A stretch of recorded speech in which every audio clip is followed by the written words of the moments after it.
Falcon says, what is the spiritual purpose of a dry season where we don't feel much of God's presence despite seeking him earnestly? Great question. Well, let me paint the picture of the model that we were supposed to mimic, and that was Jesus. The Bible says that when Jesus and the dove descended on him, and the Father spoke, and he said that this is my Son in whom I am well pleased. The Bible says in Mark or Luke that he was immediately driven by the Spirit into the wilderness.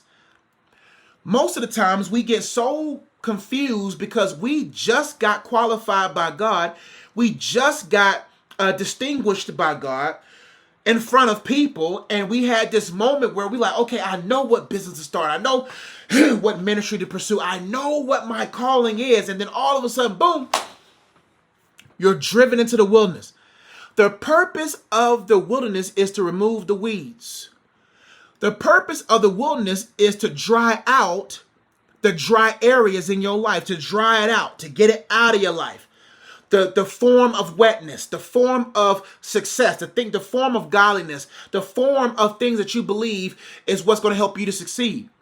See, the Bible says Jesus was drove into the wilderness not because of whatever reason, but it was because to prepare him for the season.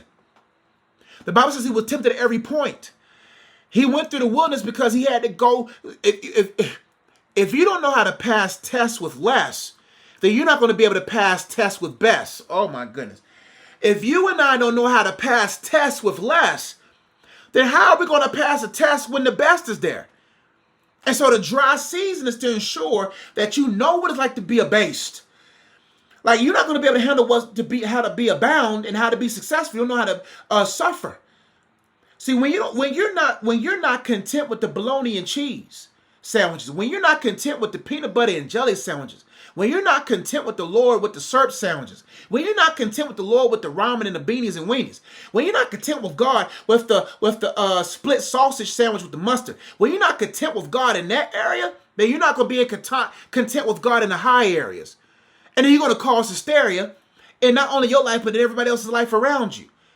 So the reason why you go through the dry season so that you can be pruned, so that you can build trust, cultivate trust in God, cultivate discipline, so that when you are tested and tempted in the wet season, in the success season, then you won't fall off.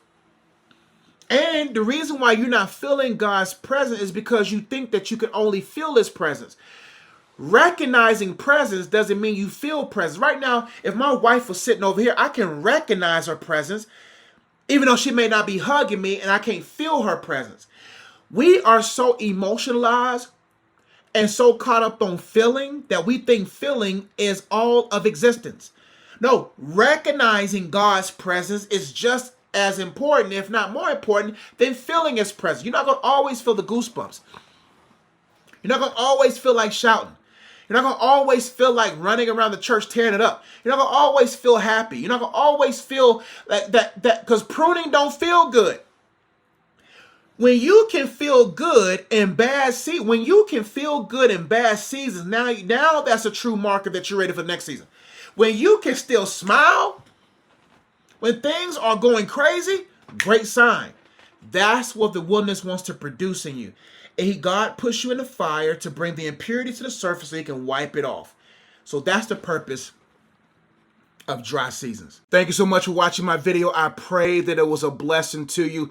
If this video resonated with you, make sure you check out the links in my description box below. Links to my books, card games, coaching programs, as well as my school community. And also make sure you like, share, and comment on this video and subscribe to my YouTube channel. I look forward to serving you on the next video. I love you all. Catch you in the next one. Peace.